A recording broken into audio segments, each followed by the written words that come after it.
name is Ashalev, Chapter 13. I remember the river and the shadows of the bridges on the dark surface of the water. The river ran dark even in sunlight, except along its deep banks where the reflections of the stone walls and houses were the color of summer sand, and rippled faintly in the lazy flow of the water.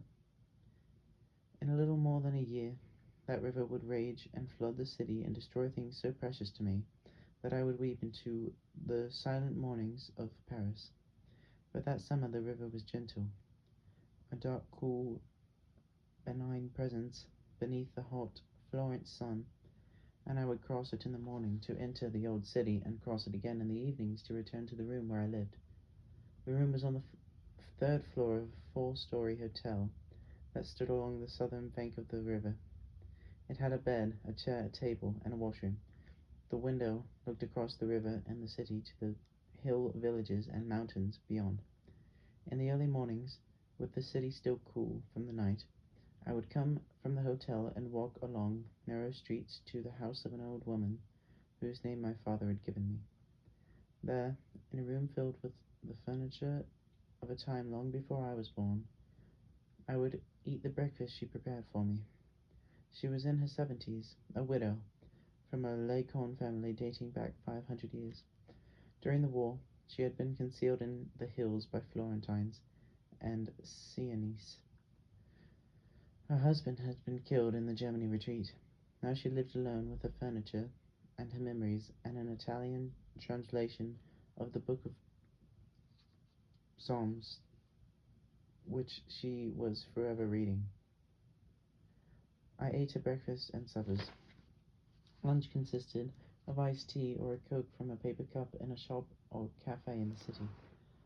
After breakfast, I would walk across a stone bridge into the old city and go through shaded narrow streets, heavy with tourists and traffic and lined with shops. All through the month of July, I walked the streets of that city. From a Berlitz grammar, I taught myself tourist Italian. Walking through Renaissance streets and squares, feeling against my feet the stone stairways and battlements of the Palazzo Vecchio and the Bargello, feeling against my face the cool, damp, faintly musty interiors of the Santa Croce and the Santa Trinita, gazing at the fresco of the Last Judgment on the Duomo and at the chancel beneath, the huge dome where one Medici was wounded and another was killed, walking and tasting the sudden sun and shade of its trees, the dimness of its churches, the wealth of its galleries, the echoing savagery of its palaces and squares. I learned of the city's beauty and blood, of the Ghibellines and Guelphs, of the Pitti, the Strozzi, the Pazzi, and the Medici, of Savonarola, of Dante and Machiavelli, of Giotto and Da Vinci and Raphael and Michelangelo. Florence was a gift. In the late afternoons, I would go back across the river, along the covered Ponte Vecchio, and gaze into the gold and silversmith shops, and watch the faces of merchants and shoppers, and feel the coolness of the air beneath the roof of the bridge. I would walk the narrow streets to the house of the old woman and eat my supper, and return to my room on the third floor of the hotel. From the window, I would watch the evening and the night come slowly across the city, watch the golden hue of the sun over the hills, watch the hills change hues and go slowly misty and soft, watch the darkness come into the sky and the lights of the city come to life, and the slow falling of night. Those hours by that window in the evenings were of a loveliness I had never again felt in my life. Hours in a Renaissance city, lived by a man born in a Brooklyn street, a man wearing a red beard and ritual fringes and a fisherman's cap. I went to the Piazza del Duomo, often in those weeks to see the Michelangelo Pieta and the Vasari fresco and the Ghiberti e-stalls of the baptistery. I carried my sketchbook and drawing pencils wherever I went, but I remember that the first time I saw the Michelangelo Pieta in the Duomo, I could not draw it. It was the 5th day of July. I stared at its Romanesque and Gothic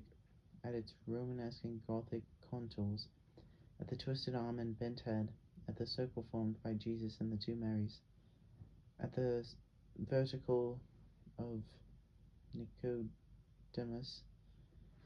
I stared at the geometry of the stone and felt the stone luminous with strange suffering and sorrow. I was an observant Jew, yet that block of stone moved through me like a cry, like the call of seagulls over morning surf, like the echoing blast of the shofar sounded by the Rebbe. I do not mean to blaspheme. My frames of reference have been formed by the life I have lived. I do not know how a devout Christian reacts to that Pieta.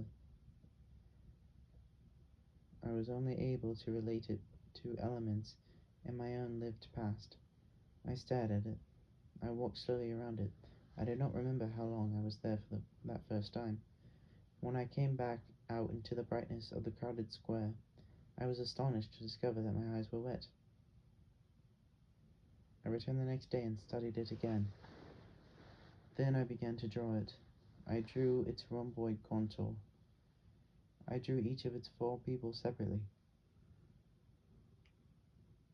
I drew the head separately. I drew the twisted arm. People stood behind me, watching. A long time later, I stopped drawing and walked back through the cool interior of the cathedral and went out into the hot, sun-flooded square. In the square, between the cathedral and the baptistry, there was a traffic safety zone, a small island surrounded by a river of buses and cars. Often a man would stand in that safety zone feeding the pigeons of the square. He was an old man with a lined face and shrunken gums. He wore torn baggy trousers and a long-sleeved shirt. He stood in the island with his arms outstretched, palms turned upward. There was birdseed in his palms, and the pigeons flocked to him, using him as they would a telephone pole or a tree, sitting on his arms and shoulders and waiting for a chance at the sea. He stood very still, smiling toothlessly, and tourists would snap his picture and drop a coin into the small cardboard box at his feet. I came out of the Duomo that day, having spent hours drawing the Pieta. There was a man with the pigeons on his arms.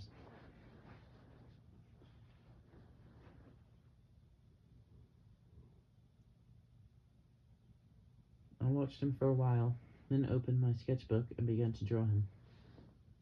He reminded me vaguely of the book of the fisherman from Provincetown. I felt people watching. I drew him quickly. "Hey, he's good," I heard someone say. When I was done, I closed the sketchbook and walked away. I returned to the Duomo the following day, but the man with the pigeons was not there. I went into the cathedral and was there the rest of the morning, drawing the Pieta. When I came out of the cathedral, the square was hot with sunlight, and the man was there again, his arms covered with pigeons. I watched him for a while, then had some iced tea, and began walking through the streets. I walked to the Academia. It was a long walk, and I stopped often on the way and drew the people and the streets of the city. Inside the Academia, I walked slowly through the long tapestry-lined hall to the David. I stared at it, and after a moment I walked away and leaned against a wall. I did not draw it. I leaned against the wall and looked at it.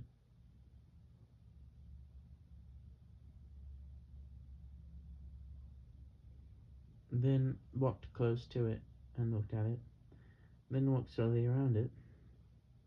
It stood bathed in the sunlight that poured down upon it through the dome overhead, a white marble giant that dominated the space around it and was its own frozen dimension. I looked and I did not draw, and I finally came away and went into the street.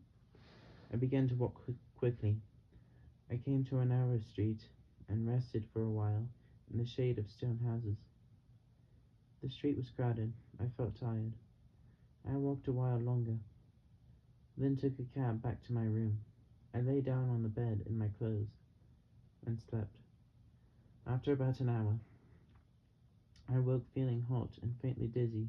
I washed my face in cold water and went back outside. I walked across the Ponte Vecchio and wandered about the city. I went past the Uffizi and found it had closed at 4 o'clock. It was almost 6.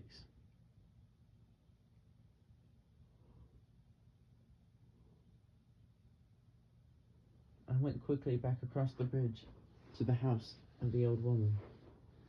She served me supper, then sat in an old leather chair, reading from her book of Psalms. I watched her for a while, then did a rapid drawing of her. She did not see me. The next day I drew her again. I drew her looking younger this time, sitting with the book of Psalms in her lap. In my room, I looked closely at the drawing and found it vaguely resembled my mother. I stared at the drawing, then tore it from my sketchbook and threw it away. The following morning, I returned to the academia and stood for more than an hour drawing the David. I drew the head with the eyes that reflected the decision to enter the arena of power. I drew the huge veined hands that would soon kill.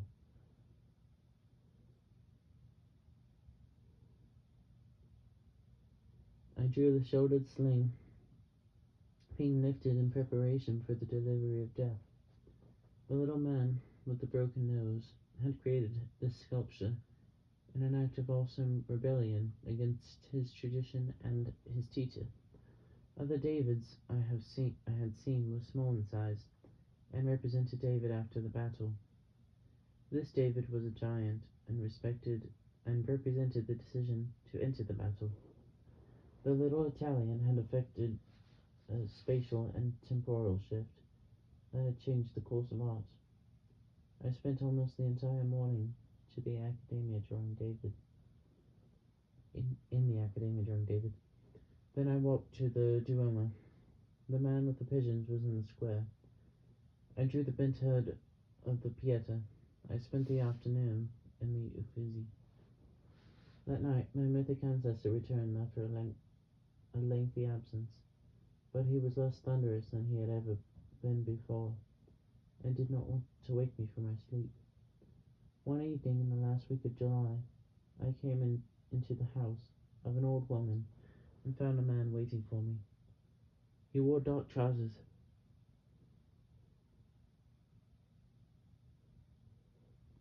a white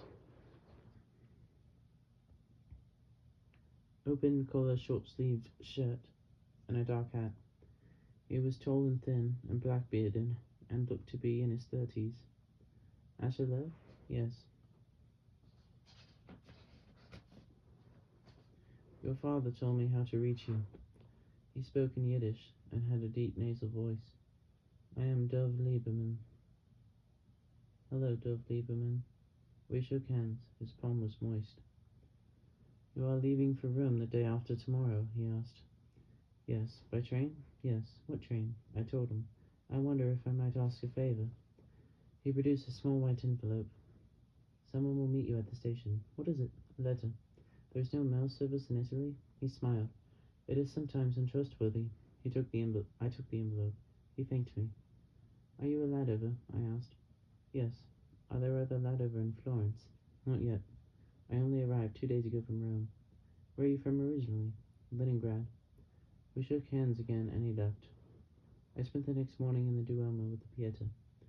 In the early afternoon, I took a cab to the synagogue. It seemed an exquisite part of the loveliness of the city. I spent the rest of the afternoon in the Uffizi, then had supper and returned to my room.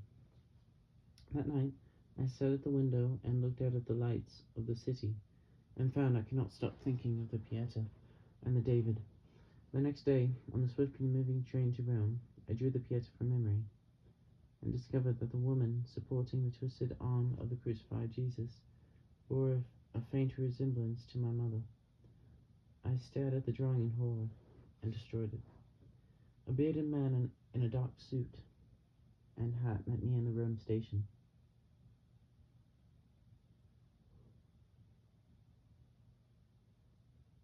He was short and looked to be in his early 40s. Angelo? Yes. Shalom Aleichem. We shook hands. He told me his name.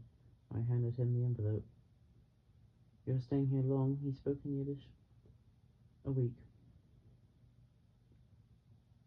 If you have time, come and visit. He gave me his name and phone number. I will show you the yeshiva and the yeshiva your father built.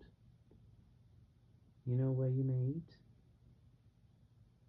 Yes. Call me if you have time. Goodbye.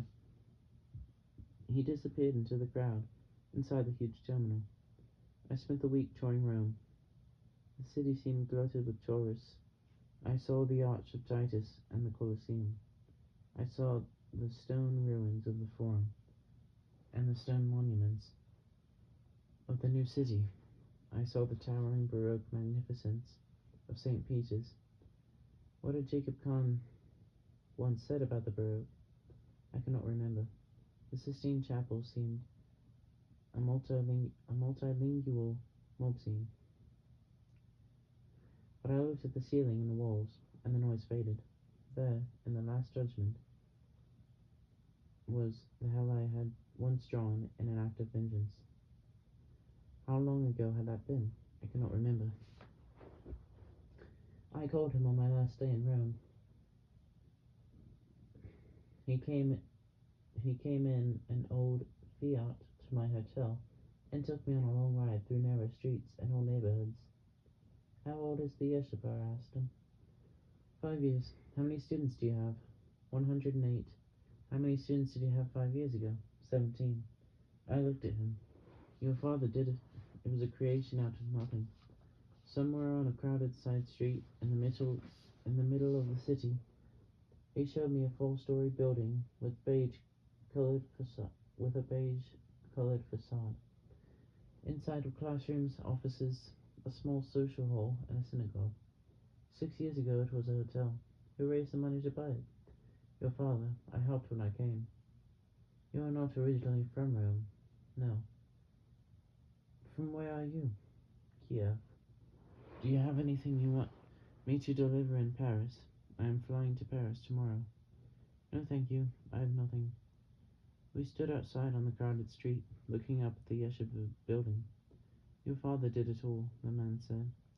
He is a remarkable person, your father. I flew to Paris the next morning. During the flight, I drew the Pieta again from memory, and omitted the figure of the man behind the dead Jesus. I cannot understand why I felt the need to remove that figure. I stared curiously at the drawing and found its structure distasteful. I tore it up. I was strangely tired. I took a cab from the airport to the hotel, checked in, and lay down on the bed. I woke in the night in the dark room and felt myself entombed in suffocating dread. I was bathed in sweat. I groped for the light. Then sudden brightness hit my eyes. I sat on the edge of the bed and realized I had fallen asleep in my clothes. I got into my pajamas and washed and went back to my bed. I was immediately asleep. He came then, smashing through the tall forest, looking mountainous with anger. I saw him push apart the giant trees and come bearing down upon me, dark-bearded and dark-visaged, thundering his rage. I felt myself screaming in my sleep, and I came awake and stared into the darkness and, for a long moment of horror, thought I had gone blind. Then I saw the faint slits of light around the curtains of the window, and I got out of the bed and went to the bathroom. I cannot sleep. I pulled aside the curtains and peered through the window. I saw mist and grey morning light and tall ghostly spires in the distance. I stood by the window and watched the morning move slowly into the sky and across the Paris streets. I had slept almost half a day and a full night, but I was still tired. I dressed and prayed the morning service and came out of the hotel. I went up the side street to the Boulevard des Italiens and walked slowly along the boulevard to the restaurant where my father had told me I could eat. During the breakfast, I drew on the tablecloth the contour of the Duomo Pieta, with the vertical figure eliminated. I made the two side figures into bearded males, giving them the same robes as those worn by the Marys. I looked at the drawing. The dread was gone. I had no strength left for fighting. I would have to let it leave me now, or there would be deeper and deeper layers of the wearying darkness, and I dreaded that darkness more than I did anything I might do with the canvas and paint. I finished my breakfast, left the drawing on the tablecloth, and came out onto the boulevard. It was still cool. The street was crowded now with people and traffic. I returned to the hotel. There was a message for me with a name and a telephone number. I made the call from my room, then left the hotel and walked up the avenue de l'Opera to the Louvre. At 5 that afternoon, I stood at the bookstand near the Pont des Arts and watched the thick flow of cars along the Quai de Louvre. It was hot and the sky was pale blue and hazy. Boats moved up and down the Seine. Over to the right, the towers and spire of Notre Dame jutted mistily into the sky. A small puke yacht disengaged itself from the stream of traffic and stopped at the curb. Brakes screeched and horns sounded. The man in the car motioned to me frantically. I saw a gendarme start toward the car. I climbed inside. The car pulled away quickly and rejoined the traffic. The gendarme stood at the curb, pointing to his head with a finger. Sholem Aleichem, the man said. Abraham Katzler. He was the administrative head of the yeshiva my father had established in Paris. Aleichem Sholem, my name is Ashalev. Welcome to Paris, Ashalev. He spoke in Yiddish. Your father gave you something for me? I handed him an envelope.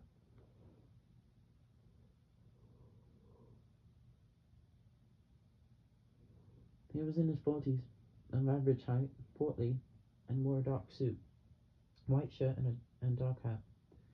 He had pale blue eyes and a dark beard. He put the envelope into a pocket. How is your father? He asked. He is well, thank you. You know my father? Of course, the Mashpia. I have not seen him in over a year. How does he look? Very well.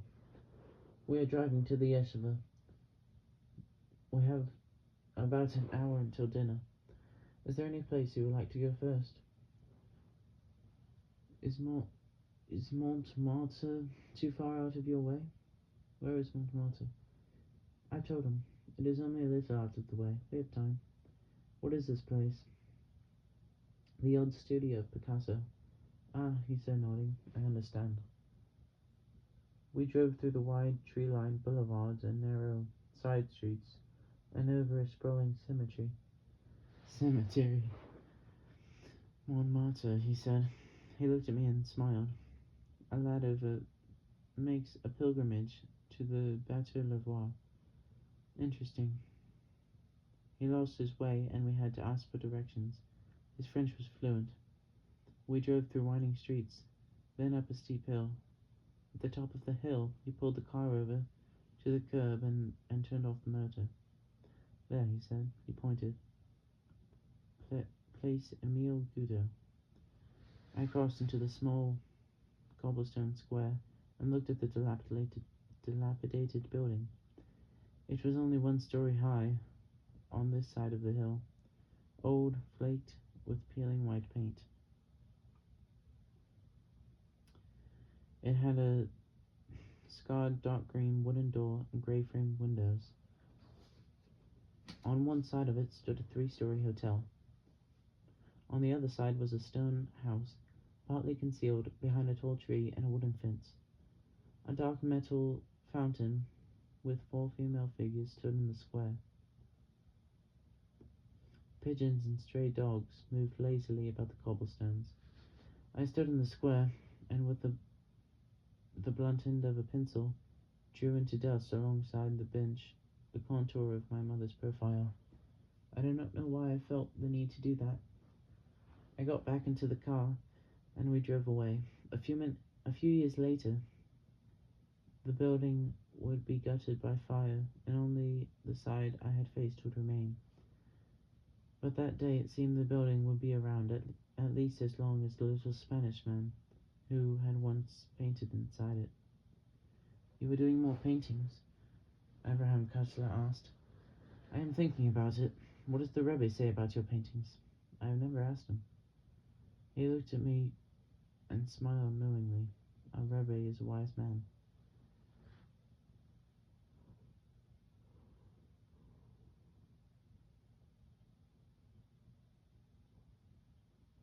We drove to a cream-colored 4-story stone building on a wide tree-lined boulevard.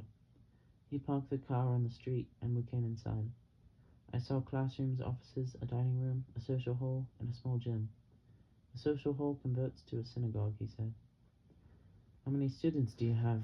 179. They are all over 16. They live and eat here. 6 years ago, there was nothing.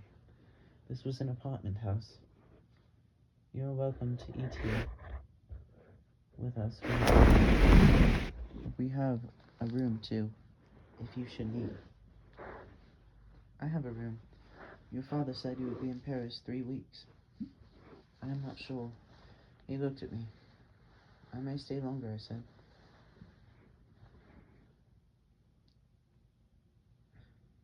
In that case, you are certainly welcome to live and eat with us.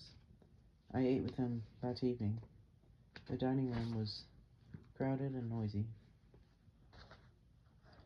The yeshiva ran all through the year and was not affected by the summer. I was introduced over and over again as Asher Lev, son of Reb Aryeh Lev. They all knew my father. Later, he drove me back to my hotel. "You are visiting the museums?" "Yes. It is a beautiful city. Where did you learn your French?" I told him. He smiled knowingly. "Yes," he said, "the Rebbe is a very wise man." He called me the next morning. A Ladover was coming in from Israel on his way to the Rebbe, and would be giving a lecture in the yeshiva on Wednesday night.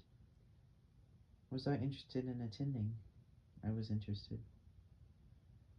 The lecturer was tall and thin, with a pale blonde beard and delicate hands.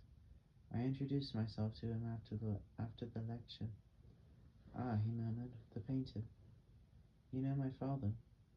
Who does not know Rabbi Lev?" I produced a white envelope. "Could you give this to him?" "Of course." He put the envelope into his pocket. "You are working on more pictures?" "Yes. The following week, someone left a letter for me with Abraham Cutler. I went down to the yeshiva by cab and picked it up. It was from my parents.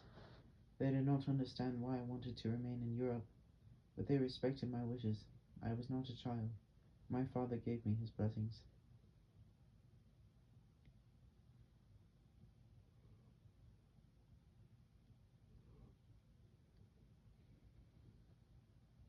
A few days later, I received a letter at the hotel from my mother. She missed me. She wished I had not felt it necessary to remain in Europe. She wished me all that I wished for myself, and informed me that my father was once again traveling regularly for the Rebbe. I rented a 3-room furnished apartment 2 blocks from the yeshiva and converted one of the rooms to a studio. I discovered an art supply store on the nearby boulevard and asked Abraham Cutler to help me haul canvases and paints and an easel to the apartment. "You're settling in for 10 years, he said, puffing up the narrow wooden stairs under a load of canvas stretchers. "For 1 or 2. In that case, you should meet some of our families. It is not healthy to be always alone." The apartment was on the top floor and a 5-floor walk up. I could see the roofs and chimneys of the adjoining buildings. The windows of the apartment were huge, extending almost from floor to ceiling. They were covered with curtains and drapes. By the 1st of December of that year, I had begun a new painting. The old woman with the pigeons in the Piazza del Duomo.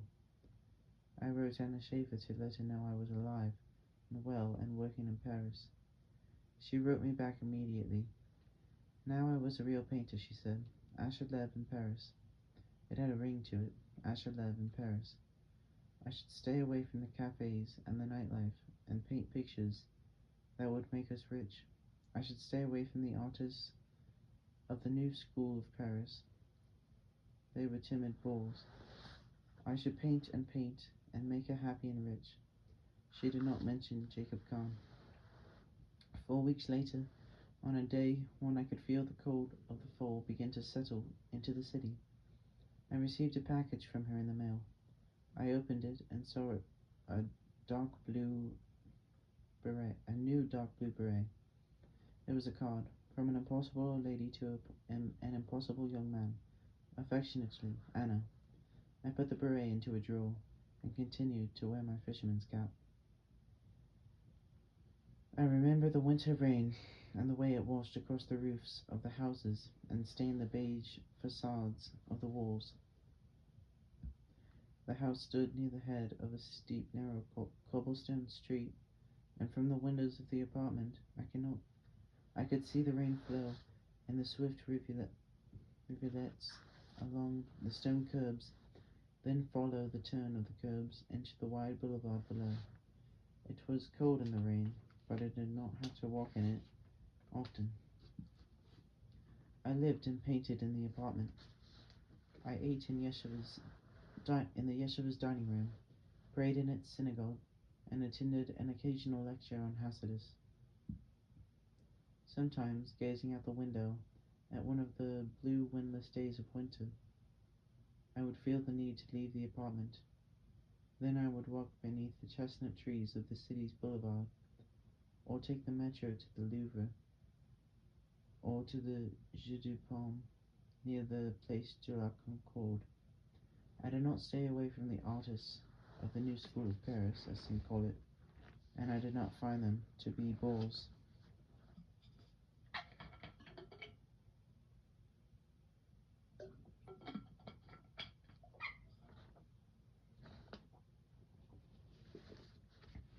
I had stretched my own canvases.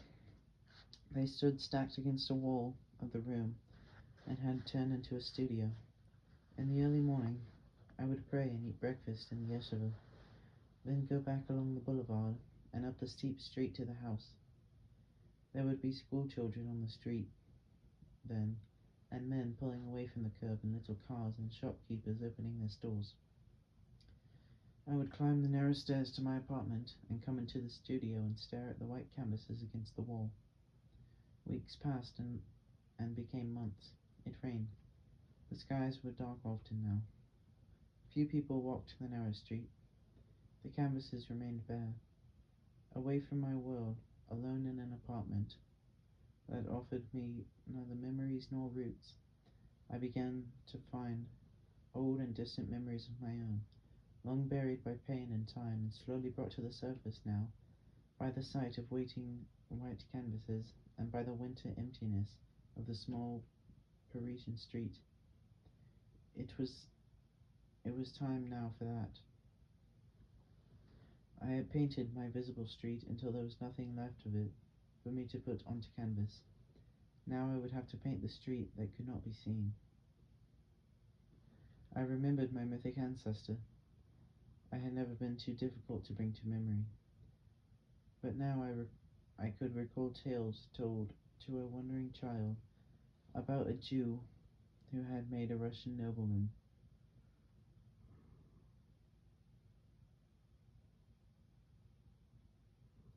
rich by tending his estates. The nobleman was a despotic goy, a degenerate whose debaucheries grew wilder as he grew wealthier. Serfs were on occasion slain by that nobleman during his long hours of drunken insanity, and one's houses were set on fire by a wildly thrown torch, and a village was burned.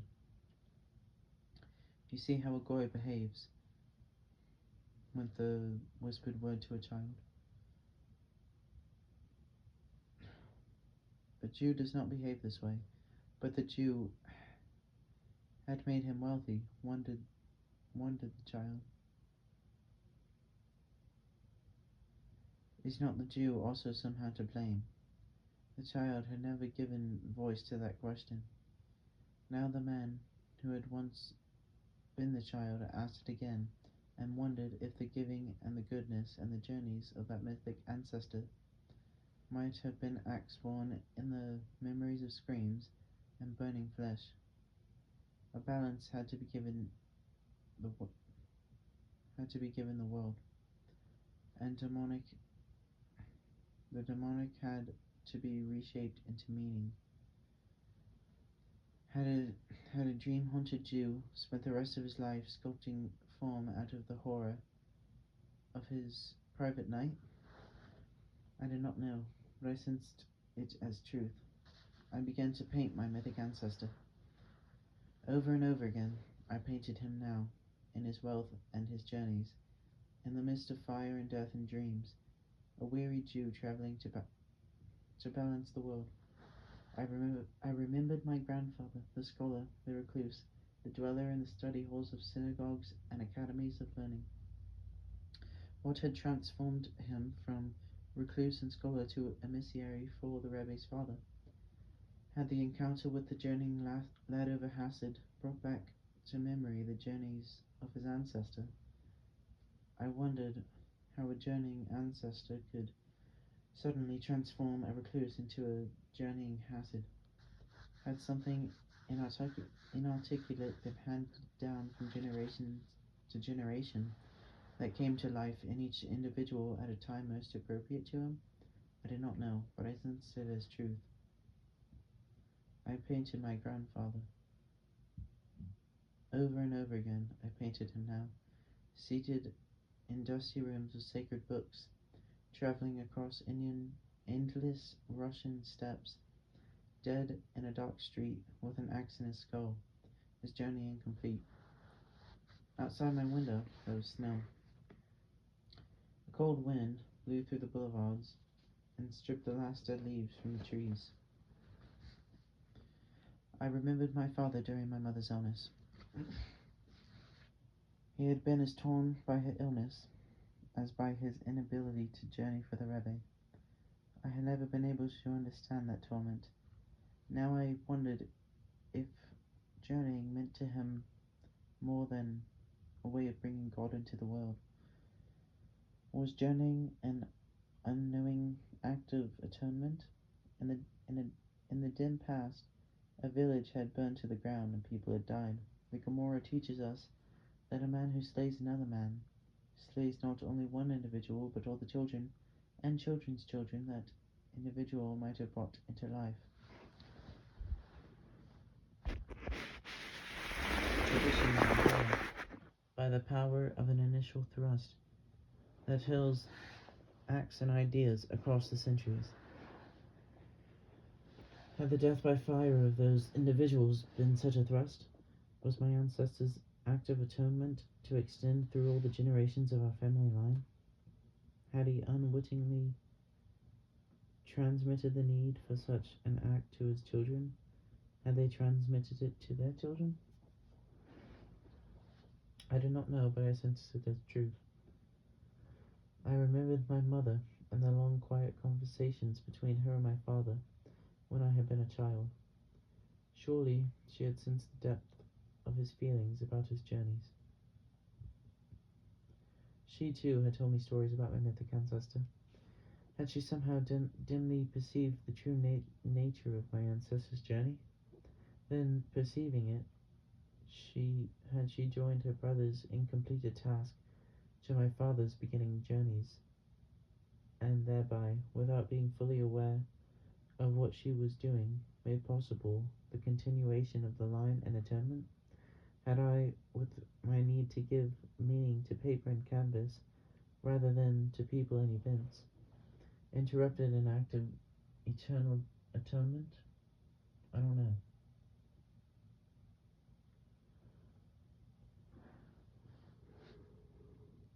I did not know. Now I thought of my mother, and began to sense something of her years of anguish, standing between two different ways of giving meaning to the world, and at the same time possessed by her own fears and memories. She had moved now toward me, now toward toward my father, keeping both worlds of meaning alive, nourishing with her tiny being, and despite her torments, both me and my father. Paint pretty pictures, Asher, she had said. Make the world pretty. Show me your good drawings, Asher. Why have you stopped drawing? She had kept the gift alive during the dead years, and she had kept herself alive by picking up her dead brother's work, and had kept my father alive by enabling him to resume his journeys. Trapped between two realms of meaning, she had straddled both realms, quietly feeding and nourishing them both, and herself as well. I could only dimly perceive such an awesome act of will, but I could only begin to feel her torment now, as she waited by our living room window, both her husband and her son. What did she think of as she stood by the window?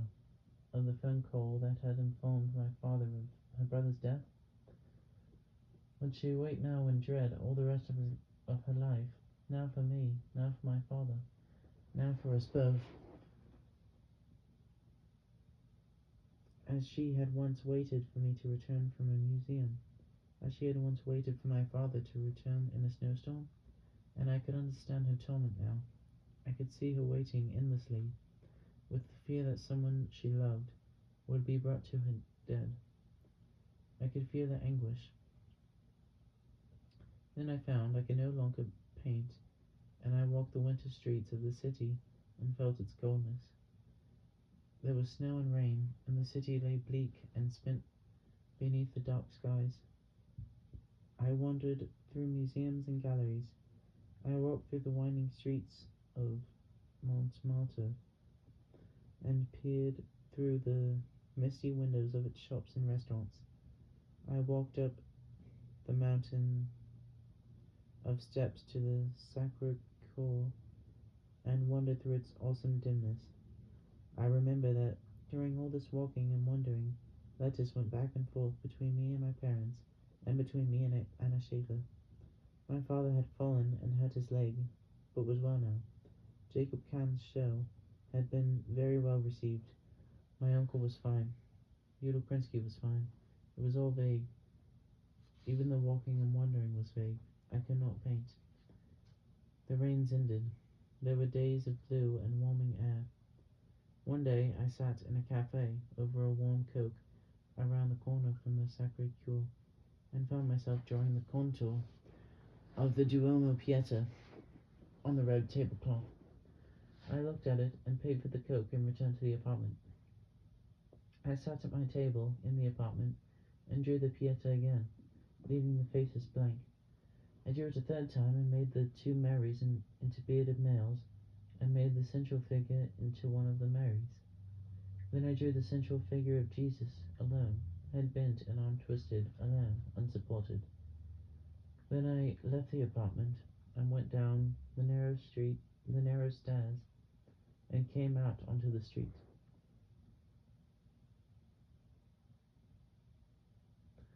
I walked beneath the trees of the boulevard and was astonished to discover tiny green buds on the branches. Was the winter gone? Was it spring?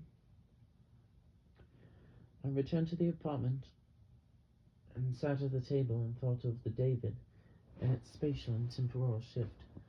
I looked at the painting of the old man with the pigeons that stood against a wall, and it was then that it came, though I think it had been coming for a long time, and I had been choking it and hoping it would die. But it does not die, it kills you first. I knew there would be no other way to do it. No one says you have to paint ultimate anguish and torment, but if you are driven to paint it, you have no other way. The preliminary drawings came easily then. After a while, I put them away. It was Passover, and I rested. On a warm spring day, with the sun streaming through the tall windows and leaves, now on the chestnut trees of the boulevard, I started the painting. I sketched it in charcoal on the huge canvas, drawing the long vertical of the center strip of wood in the living room window of our Brooklyn apartment, and the slanted horizontal of the bottom of our Venetian blind, as it used to lie stuck a little below the top frame. I drew my mother behind those two lines, her right hand resting upon the upper right side of the window, her left hand against the frame over her head, her eyes directly behind the vertical line, but burning through it. I drew the houses of our street and the slanting lines of the blind, and the verticals and horizontals of near and distant telephone poles. Then I went away from it and came back the next day and reworked some of its geometry and its form. Then I painted it in ochres and greys, in dark, smoky alizarins, in tones of Prussian and cobalt blue. I worked a long time in my mother's eyes and face. I had used a seccative. The paint dried quickly. I took the canvas down and put it against a wall. I felt vaguely unclean, as if I had betrayed a friend. The following day, I put a fresh canvas on the easel. It was a small canvas, and I thought I would fill it quickly. But I found I could not paint. I stood and stared at the canvas. I put the charcoal stick away and tried to do a drawing on paper. I could not draw. I came out of the house and walked down the cobblestone street to the boulevard.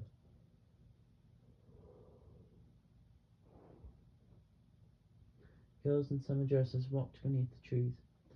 I returned to the apartment and looked at the black canvas. I found I was sweating. I felt the sweat on my forehead and back. I removed the clean canvas from the easel and put the large canvas of my mother in its place. Then I looked a very long time at the painting and knew it was incomplete. The telephone poles were only distant reminders of the brutal reality of a crucifix. The painting did not say fully what I had wanted to say. It did not reflect fully the anguish and torment I had wanted to put into it. Within myself, a warning voice spoke soundlessly of fraud. I had brought something incomplete into the world. Now I felt its incompleteness. Can you understand what it means for something to be incomplete? My mother had once asked me. I understood. I turned away from the painting and walked to the yeshiva. I had supper and prayed the evening service. I returned to the apartment. Children played on the cobblestone street below my window. I stared at the painting and felt cold with dread. Then I went to bed and lay awake in the darkness, listening to the sounds of the street through my open window. A quarrel, a distant cough, a passing car, the cry of a child. All of it filtered through my feeling of cold dread. I slept very little. In the morning, I awoke and prayed, and knew what had to be done. Yes, I could have decided not to do it. Who would have known? Would it have made a difference to anyone in the world that I had felt a sense of incompleteness about a painting? Who would have cared about my silent cry of fraud? Only Jacob Kahn and perhaps 1 or 2 others might have sensed its incompleteness, and even they could never have known how incomplete it truly was. For by itself it was a good painting, only I would have known. But it would have made me a whore to leave it incomplete. It would have made it easier to leave future work incomplete. It would have made it more and more difficult to draw upon that additional aching surge of effort that is always the difference between integrity and deceit in a created work. I would not be the whore to my own existence. Can you understand that? I would not be the whore to my own existence. I stretched a canvas identical in size to the painting now on the easel. I put the painting against a wall and put the fresh canvas in its place. With charcoal, I drew the frame of the living room window of our Brooklyn apartment. I drew the strip of wood that divided the window and the slanting bottom of the Venetian blind a few inches from the top of the window. On top, not behind this time, but on top of the window, I drew my mother in her housecoat, with her arms extended along the horizontal of the blind, her wrist tied to it with the cords of the blind, her legs tied at the ankles to the vertical of the inner frame, with another section of the cord of the blind. I arched her body and twisted her head. I drew my father standing to her right, dressed in a hat and coat and carrying an attaché case. I drew myself standing to her left, dressed in paint-splattered clothes and a fisherman's cap, and holding a palette and a long spear-like brush. I exaggerated the size of the palette and balanced it by exaggerating the size of my father's attaché case. We were looking at my mother and at each other. I split my mother's head into balanced segments, one looking at me, one looking at my father, one looking upward. The torment, the tearing anguish I felt in her, I put into her mouth, into the twisting curve of her head, the arching of her slight body, the clenching of her small fists, the taut downward pointing of her thin legs. I sprayed fixative on the charcoal and began to put on the colours, working with the same range of hues I had utilized in the previous painting: ochres, greys, alizarin, Prussian and cobalt blue, and adding tones of burnt sienna and cadmium red, medium for my hair and beard.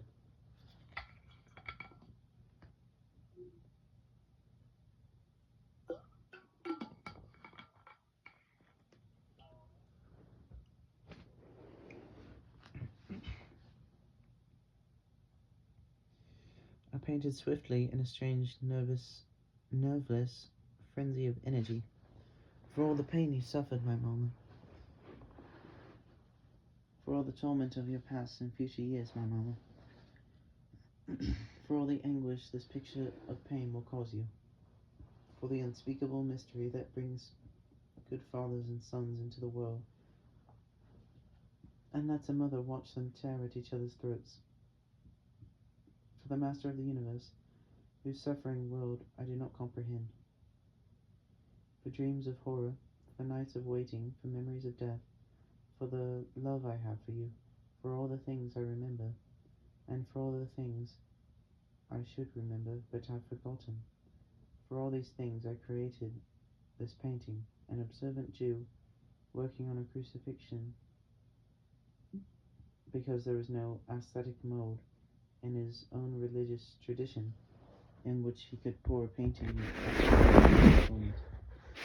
I do not remember how long it took me to do that painting, but on a day of summer rain that cooled the streets and ran in steams across my window, the painting was finally completed. I looked at it and saw it was a good painting. I left it on the easel and went to the yeshiva in the rain and had supper and prayed. Then I walked through the streets of the city and felt the rain on my face, and remembered how I had once watched the rain of another street through windows that seemed so distant now, and that I suddenly wanted to see once again. A few days later, I thought I would destroy the paintings.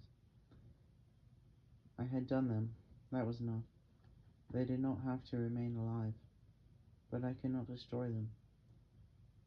I began to paint in a delirium of unceasing energy.